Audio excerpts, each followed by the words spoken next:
आज सकाळपासून आम्ही पहिलं गाव गोवा घेतलं. कानिफनाथांचा आशीर्वाद घेऊन आम्ही सुरुवात केलेली आहे. आमचं दैवत कानिफनाथ आहेत आणि कानिफनाथांच्या आशीर्वादानेच गेल्या 30-35 वर्षापासून साहेबांनी राजकीय क्षेत्रामध्ये प्रवास केलेला आहे. त्यांचा आशीर्वाद घेऊनच आम्ही आमच्या राजकीय वाटचालीची सुरुवात साहेबांनी केली. आज मीही करतोय. त्यांचा आशीर्वाद आहे म्हणून नक्कीच आमचं येणारे काळ हा यशस्वी ठरेल आणि येणाऱ्या काळामध्ये धर्मासाठी काम करणं आणि धर्माचीच वाटचाल पुढे घेऊन जाणं हेच आमचं कर्तव्य राहील. लोकांचा कसा प्रतिसाद मिळतो? जनतेचा अतिशय चांगला प्रतिसाद आहे.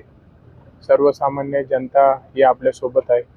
तळागाळातले लोक हे आपल्यासोबत आहेत. महिला भगिनींचा मोठा प्रतिसाद पाहायला मिळतोय. सगळ्यांचं कळडिले साहेबांच्या प्रती भरपूर प्रेम आहे. गेल्या 17 वर्षात आपल्या राहुरी तालुक्यामध्ये साहेबांनी रात्रंदिवस एक करून एक माणूस आपल्यासोबत जोडला गेलाय. हे विश्व, हे परिवार हा मोठा आपल्या तालुक्यात साहेबांचा तयार झालाय.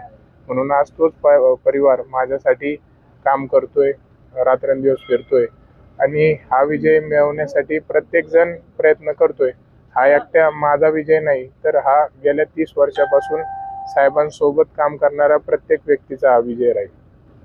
कळडिले साहेबांनी या भागात खूप मोठं काम केलेलं आहे. आपल्याला देखील आगामी काळात त्याच पद्धतीने काम करावं लागेल. कसं पाहताय?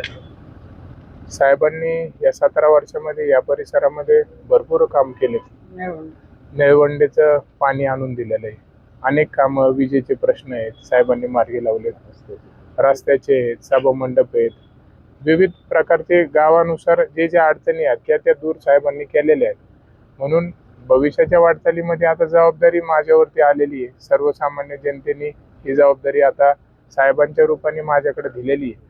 नक्कीच चांगल्या पद्धतीने मी बारीक सारीक गोष्टी पाहून पाठपुरावा करून पूर्ण सगळ्या गोष्टींची माहिती घेऊन येणाऱ्या काळामध्ये एकही गाव वंचित पाण्यापासून राहणार नाही किंवा विजेपासून राहणार नाही किंवा प्रत्येक शेतकऱ्याला कसा न्याय देता येईल याचा पूर्णपणे सरकारच्या माध्यमातून मी प्रयत्न करून साहेबांनी जसं काम केलं त्यापेक्षाही एक पाऊल पुढे जाऊन सर्वसामान्यांसाठी मी काम करेन.